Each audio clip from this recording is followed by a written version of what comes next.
আসসালামু আলাইকুম ওরহমতুল্লাহি ওবারাকাতুহ। সবাইকে মুত্তাকিন বিবিএ বিবিএস কমার্সের পক্ষ থেকে স্বাগতম। এখন বিজনেস স্ট্যাটিস্টিক অর্থাৎ ব্যবসায় পরিসংখ্যান এই চ্যাপ্টারটি হতে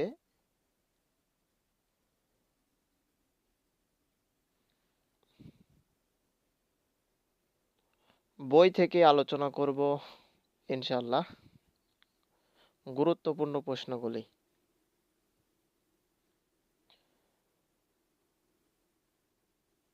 আর আমাদের চলমান কোর্সে ভর্তির জন্য স্ক্রিনে দেখানো নাম্বারটিতে যোগাযোগ করতে পারেন।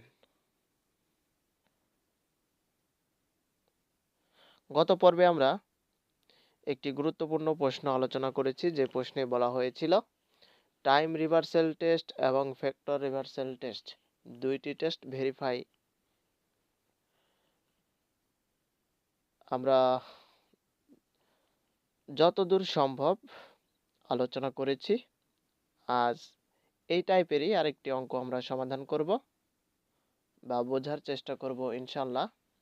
এটা হচ্ছে তোমাদের বইয়ের প্রশ্ন। আর তোমরা যখন আমাদের কোর্স ক্রয় করবে তখন তোমাদেরকে স্পেশাল পিডিএফ সাজেশন বা লেকচার শিট দেওয়া হবে।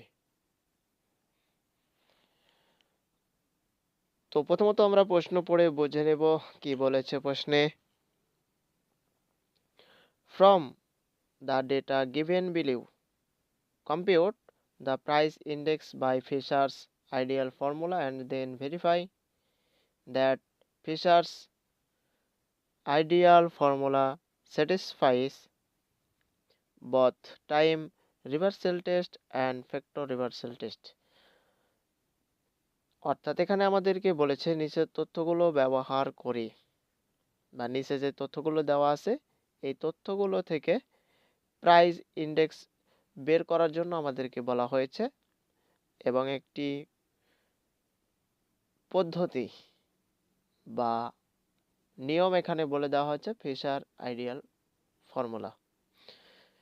এবং এর পাশাপাশি আরও কিছু বলা আছে। কি বলেছে? ভেরিফাই করতে বলা হয়েছে ফিশার আইডিয়াল ফর্মুলার মাধ্যমে টাইম রিভার্সাল টেস্ট এবং ফ্যাক্টর রিভার্সাল টেস্ট দুইটা টেস্ট স্যাটিসফাইড কিনা এটা আমাদেরকে ভেরিফাই করতে হবে। এখন টাইম রিভার্সাল টেস্ট এবং ফ্যাক্টর রিভার্সাল টেস্ট কিভাবে ভেরিফাই করতে হয় তা আমি বিস্তারিত পূর্বের পর্বে আলোচনা করেছি। তোমরা চাইলে সেই পর্বটি অবশ্যই দেখে নিতে পারো। Okay fine. এখানে দেওয়া আছে কমোডিটি এ বি সি এবং প্রথমত ফার্স্ট অফ অল দেওয়া আছে বেস ইয়ার এবং তারপর দেওয়া আছে কারেন্ট ইয়ার। তো অঙ্ক মূলত এই টাইপেরই হয়ে থাকে বেশিরভাগ বা ম্যাক্সিমাম ক্ষেত্রে। বেস ইয়ার বা প্রথম বছর বা পূর্ববর্তী বছর বা আগের বছর আমরা বলতে পারি। এখানে প্রাইস দেওয়া আছে এর জন্য 56, বি এর জন্য 32 এবং সি এর জন্য 41 এবং কোয়ান্টিটি প্রাইস মানে তো আমরা জানি মূল্য বা দাম এবং কোয়ান্টিটি মানে পরিমাণ। তাহলে এ বস্তুর পরিমাণ হচ্ছে 71 এবং বি বস্তুর পরিমাণ হচ্ছে 107, সি বস্তুর পরিমাণ হচ্ছে 62 এবং কারেন্ট ইয়ার যেটাকে আমরা প্রেজেন্ট ইয়ারও বলতে পারি এটার প্রাইস দেওয়া আছে এ বি সি তিনটা বস্তু বা জিনিসের এবং কোয়ান্টিটি বা পরিমাণ দেওয়া আছে এ বস্তুর জন্য 26, বি বস্তুর জন্য 83 এবং সি বস্তুর জন্য 48। এই মূলত তথ্যগুলো দেওয়া আছে। তো এই অঙ্ক বোঝার জন্য আমাদেরকে কিছু বেসিক জানতে হবে। কি সেই বেসিক? লক্ষ্য করো।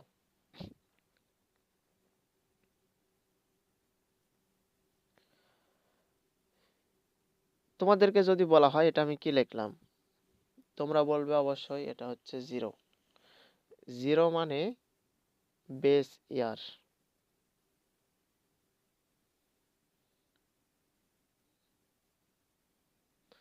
তোমরা এটাকে বেস ইয়ারও বলতে পারো অথবা প্রিভিয়াস ইয়ারও বলতে পারো। এবং এন এন অথবা 1 দুইটা দ্বারা একই মিন নির্দেশ করে, অর্থাৎ দুইটা দ্বারা একই জিনিস নির্দেশ করে আর কি। এন মানে কি? এন মানে হচ্ছে কারেন্ট ইয়ার বা প্রেজেন্ট ইয়ার। তো প্রশ্নে যেহেতু কারেন্ট ইয়ার দেওয়া আছে, সুতরাং আমরা কারেন্ট ইয়ার দ্বারাই প্রকাশ করব।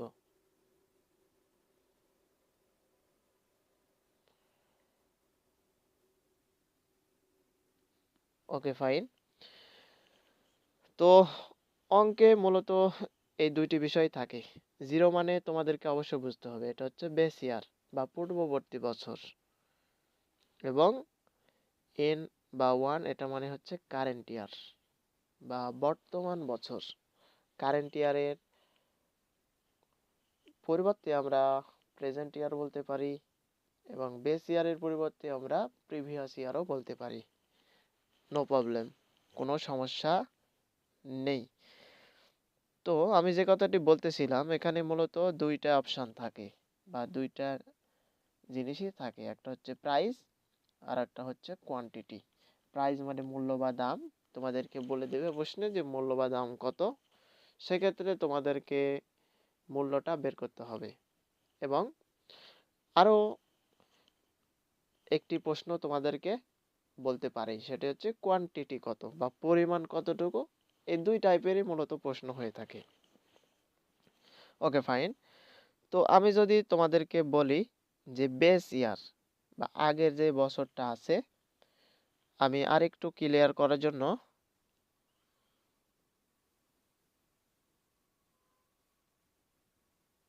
একটু কাজ করে নিই। এই যে বেস ইয়ার, ধরো এটা হচ্ছে 2011 সাল সাপোজ, এবং কারেন্ট ইয়ার এটা মনে করো 2012 সাল। তাহলে 2011 এটা হচ্ছে বেস ইয়ার আর এটা হচ্ছে কারেন্ট ইয়ার। মনে করো এখন হচ্ছে 2012 সাল। তো এই 2011 সালে যেটা প্রাইস আছে, আমরা একটু আগেই জেনেছি বেস ইয়ার মানে হচ্ছে 0। তাহলে বেস ইয়ারের জন্য প্রাইস কতটুকু হবে? প্রাইসকে পি দ্বারা প্রকাশ করা হয় এবং কোয়ান্টিটিকে কিউ দ্বারা প্রকাশ করা হয়। তাহলে বেস ইয়ারের জন্য প্রাইস এটা আমরা প্রকাশ করব P0 দ্বারা। তাহলে P0 মানে কি? Price of base year. এবং তাহলে কোয়ান্টিটি কি হবে বেস ইয়ারের? এটাকে প্রকাশ করব Q0, মানে কোয়ান্টিটি অফ বেস ইয়ার। ঠিক অনুরূপভাবে আমরা যখন কারেন্ট ইয়ারের জন্য এগুলো বের করব প্রাইস, তখন আমরা এন দ্বারা প্রকাশ করব। তাহলে প্রাইস মানে তো পি, তাহলে পিএন। পিএন মানে প্রাইস অফ কারেন্ট ইয়ার। এবং কিউএন মানে current of quantity of current year. আশা করি বিষয়টি তোমরা ভালোভাবে বুঝতে পেরেছো। তো এখানে আমাদেরকে মূলত ফিশার আইডিয়াল ফর্মুলা, এই ফর্মুলার মাধ্যমে প্রাইস ইন্ডেক্সটা বের করতে বলেছে। তো প্রাইস ইন্ডেক্স বের করার জন্য আরও কিছু ফর্মুলা রয়েছে।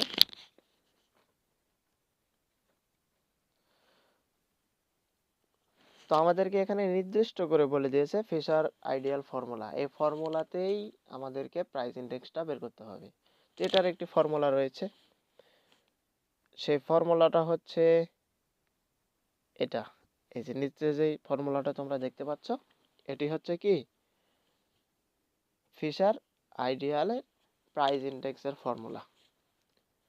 এখন এই ফর্মুলা তোমরা কোথায় পাবে বা এই ফর্মুলা কিভাবে তোমরা মুখস্থ রাখবে, বিস্তারিত ডিটেলস আমি আলোচনা করেছি প্রথম পর্বে।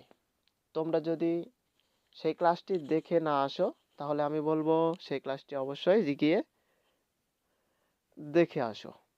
সেই ক্লাস যদি তুমি দেখো, তোমার কাছে প্রতিটি ফর্মুলা পানির মতো ক্লিয়ার হয়ে যাবে। এটা হচ্ছে ফিশার আইডিয়াল প্রাইস ইন্ডেক্স নাম্বারের ফর্মুলা।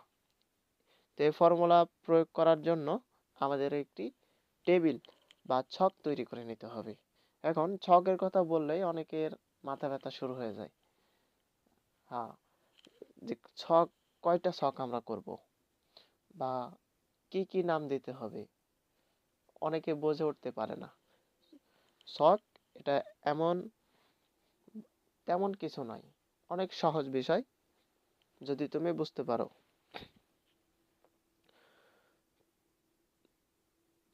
তো ছকের জন্য আমরা যে কাজটি করব, এখানে যে ছকটা দেওয়া আছে, এখানে যে ছকটি দেওয়া আছে আমরা হুবহু এই ছকটি উঠাবো, শুধু একটি ঘর বেশি করব নিচের দিকে, এতটুকুই আমাদের কাজ। ওকে ফাইন, এটা হচ্ছে সেই ছক। দেখো, লক্ষ্য করো এখানে তেমন কিছু নাই। আমরা প্রশ্নে যে ছকটা দেখেছি অনুরূপভাবে এই ছকটা আমরা করে নিব, শুধু নিচের দিকে একটা ঘর বেশি করব।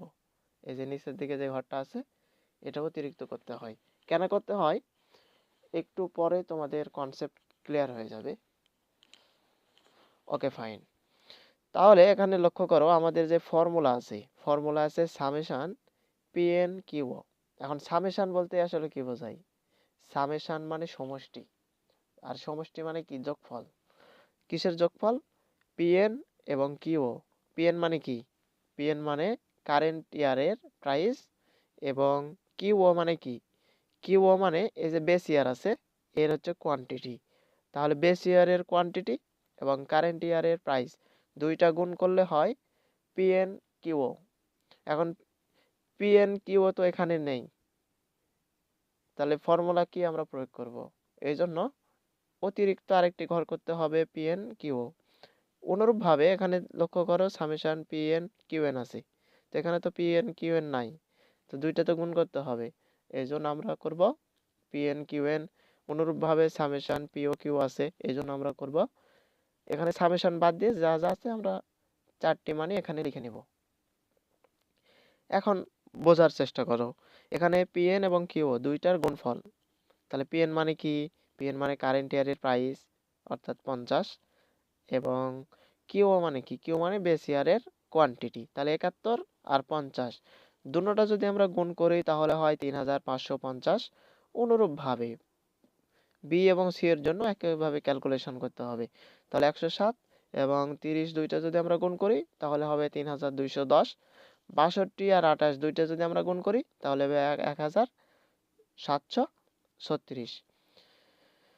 ওকে ফাইন, তারপর প্রত্যেকটা মান পর্যায়ক্রমে যোগ দিতে হবে, আর যোগ দেওয়ার নামই কি? সামেশন। তাহলে সামেশন কি আমরা যোগ দিলাম? P N Q equal to total যদি আমরা যোগ করি তাহলে পাবো 8496। তাহলে তারপর কি আছে? পিও কিউ। এখানে তোমরা ও বলতে পারো বা জিরো বলতে পারো, যেটাই বলো ঠিক আছে, কোনো প্রবলেম নাই, তবে নিয়মটা চেঞ্জ হবে না। তাহলে এখানে পিও কিউ আছে বা জিরোই আমি বললাম যেহেতু বেস ইয়ার। তাহলে বেস ইয়ারের প্রাইস এবং কোয়ান্টিটি দুইটার গুণফল। তাহলে 56 71 গুণ করলে এখানে লিখব 32 আর 107 গুণ করে তার পরের ঘরে 41 এবং 62 গুণ করে তার পরের ঘরে, তারপর টোটাল যোগ করে দেব। তাহলে এখানে পিও কিউ আছে, টোটাল যদি আমরা যোগ করি তাহলে সামেশন পিও কিউ পেয়ে যাব, এটার মান হবে 9942। অনুরূপভাবে পিএন কিউএন। এখন পিএন মানে কি? পিওন মানে কারেন্ট ইয়ারের প্রাইস এবং কিউএন মানে কারেন্ট ইয়ারের কোয়ান্টিটি, অর্থাৎ এই দুইটা গুণ করতে হবে।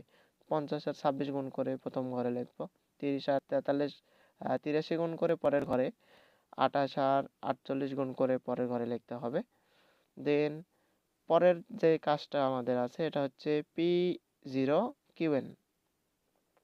এখন পি জিরো মানে কি? পি জিরো মানে হচ্ছে তোমার বেস ইয়ারের প্রাইস, এবং কিউএন মানে কি? কিউএন মানে হচ্ছে কারেন্ট ইয়ারের কোয়ান্টিটি, অর্থাৎ প্রথমটা এবং শেষটা, অর্থাৎ 56 আর 26 গুণ করে প্রথম ঘরে লিখতে হবে, 32 আর 83 গুণ করে তারপরের ঘরে, 41 আর 48 গুণ করে তারপরের ঘরে, তারপর টোটাল মান যোগ করতে হবে। এখন এই যে ফর্মুলাগুলো আছে এই ফর্মুলার মানে কিন্তু আমরা এতক্ষণে বের করলাম, 4টি মান আমরা পেয়ে গেছি। এখন নিশ্চিন্তে এই মানগুলো আমরা ফর্মুলায় প্রয়োগ করতে পারবো।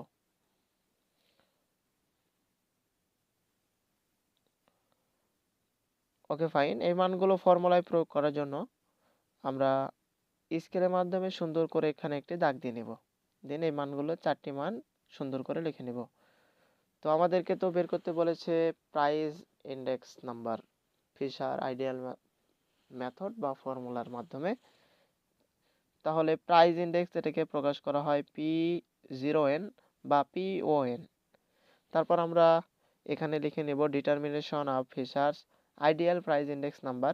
ফিশার আইডিয়াল প্রাইস ইন্ডেক্স নাম্বারের ফর্মুলা এটা, প্রথমে যেটা দেখিয়েছি। তারপরে কাঙ্ক্ষিত মানগুলো ফর্মুলায় প্রয়োগ করব, করে যদি আমরা ক্যালকুলেশন করি তাহলে ফিশার প্রাইস ইন্ডেক্স নাম্বারটা পেয়ে যাব 84.95। তো প্রথম কাজ আমাদের শেষ। এখন আমাদের দ্বিতীয় কাজ। দ্বিতীয় কাজটা এখানে কি বলেছে, যে ভেরিফাই করতে বলেছে ফিশার আইডিয়াল ফর্মুলা স্যাটিসফাইস এর মাধ্যমে টাইম রিভার্সাল টেস্ট এবং ফ্যাক্টর রিভার্সাল টেস্ট। এখন এটা কিভাবে ভেরিফাই করতে হয় বিস্তারিত আমি পূর্বের, এখন যে ক্লাসটা আমরা নিচ্ছি তার পূর্বের ক্লাসে বিস্তারিত আলোচনা করেছি, সেই ক্লাসটি তুমি দেখে নিতে পারো, তাহলে এই বেসিক তোমার ক্লিয়ার হয়ে যাবে ইনশাল্লাহ। ওকে ফাইন, যে 4টি মান আমরা পেয়েছি আবার এই 4টি মান সুন্দর করে লিখে নেব। এখানে টাইম রিভার্সাল টেস্টের একটি ফর্মুলা রয়েছে, হোয়েন যখন PON into PNO equal to 0, যখন এটা সমান সমান 1 হবে দেন তখন টাইম রিভার্সাল টেস্ট স্যাটিসফাইড হবে। আর যদি এটা সমান সমান যদি 1 না হয় তাহলে টাইম রিভার্সাল টেস্ট স্যাটিসফাইড হবে না। কিভাবে, এই যে বাম পক্ষ যেটা আছে এটার একটি ফর্মুলা রয়েছে, এটা হচ্ছে তার ফর্মুলা। এখন এই মানগুলো এই ফর্মুলায় প্রয়োগ করতে হবে, করার পরে এই যে ডান পক্ষ আছে, ডান পক্ষ 1 যদি মিলে যায় তাহলে আমরা বলবো টাইম রিভার্সাল টেস্ট স্যাটিসফাইড হয়েছে। আর যদি এই ডান পক্ষ যেটা 1 আছে 1 যদি না মেলে তাহলে টাইম রিভার্সাল টেস্ট স্যাটিসফাইড হয় নাই, এ কথা আমাদেরকে বলে দিতে হবে। তাহলে এখন এই যে ফর্মুলা আছে এই ফর্মুলায় আমরা এই মানগুলো প্রয়োগ করব, করে যদি ক্যালকুলেশন করি তাহলে হবে 1। কত হবে, 1 হবে। তাহলে এখানে লক্ষ্য করো ডান পক্ষ আছে 1, তার মানে এই পক্ষ ক্যালকুলেশন করে ডান পক্ষ মিলে গেছে, তাহলে এটা সমান সমান 1। তাহলে এখানে আমরা তো প্রথমে তো লিখে নিয়েছিলাম এটা সমান সমান যদি 1 হয় তাহলে টাইম রিভার্সাল টেস্ট স্যাটিসফাইড হবে। আর এই পক্ষ সমান সমান 1 মিলে গেছে, তাহলে আমরা বলতে পারি যে টাইম রিভার্সাল টেস্ট স্যাটিসফাইড হয়েছে। আমরা এখানে লিখে দেব সিন্স PON ইন্টু PNO অর্থাৎ এটা ইকুয়াল টু 1, যেহেতু 1 হয়েছে এটা ইকুয়াল টু 1, সুতরাং fishers ideal index number is satisfied হয়েছে বাই টাইম রিভার্সাল টেস্ট। আশা করি টাইম রিভার্সাল টেস্ট তোমরা ভালোভাবে বুঝতে পেরেছো। এখন আমরা ফ্যাক্টর রিভার্সাল টেস্ট আলোচনা করব।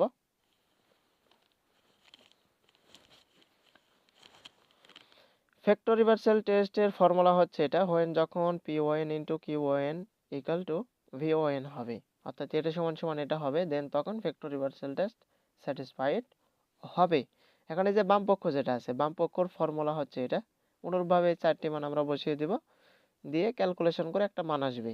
তারপরে এই যে ডান পক্ষ যেটা আছে এটা হচ্ছে VON, এটারও একটি ফর্মুলা রয়েছে এবং এটার ফর্মুলা ক্যালকুলেশন করে যে মান আসবে এই মান এবং এই মান, দুইটা মান যদি সমান হয় তাহলে ফ্যাক্টর রিভার্সাল টেস্ট স্যাটিসফাইড হবে, এবং এই দুইটা মান যদি সমান না হয় তাহলে ফ্যাক্টর রিভার্সাল টেস্ট স্যাটিসফাইড হবে না। তাহলে যে বাম পক্ষ আছে বাম পক্ষের ফর্মুলা এটা, এই 4টি মান আমরা বসিয়ে দেব, তো ক্যালকুলেশন করলে আসবে 0.5164। এখন ডান পক্ষ যেটা আছে VON, এটারও একটি ফর্মুলা রয়েছে, এখানে 2টি মান প্রয়োজন, 2টি মান আমরা লিখে নেব 4টির মধ্যে থেকে, দেন এই মানগুলো আমরা এখানে বসিয়ে দিব, দিয়ে যদি ক্যালকুলেশন করি তাহলে আসবে 0.5164। যেহেতু দুইটা মান সমান হয়ে গেছে অর্থাৎ বাম পক্ষ এবং ডান পক্ষ দুইটা মান কি হয়েছে, সমান হয়েছে, অর্থাৎ এটার মান হচ্ছে আসছে এটা এবং VON এর মান আসছে এটা, দুইটা মান সমান হয়ে গেছে। আর দুইটা মান যদি সমান হয় তাহলে ফ্যাক্টর রিভার্সাল টেস্ট স্যাটিসফাইড হবে। তাহলে দুইটা মান যেহেতু সমান হয়ে গেছে তাহলে আমরা বলতে পারি যে ফ্যাক্টর রিভার্সাল টেস্ট স্যাটিসফাইড হয়েছে। তাহলে আমরা লিখে নেব since PON into QON equal to VON, যেহেতু এটা ইকুয়াল টু এটা হয়েছে, সুতরাং features ideal index number is satisfied, অর্থাৎ ফিচার ইন্ডেক্স বা feature ideal index number satisfied হয়েছে ফ্যাক্টর রিভার্সাল টেস্ট। আশা করি অঙ্কটি তোমরা খুব ভালোভাবে বুঝতে পেরেছো। আশা করি এই টাইপের যতগুলো অঙ্ক আছে তোমরা খুব সহজেই বুঝে শুনে সমাধান করতে পারবে। সবাইকে আগামী পর্ব দেখার আমন্ত্রণ জানিয়ে আজকের ক্লাস এখানে শেষ করছি। আসসালামু আলাইকুম ওয়া রাহমাতুল্লাহ।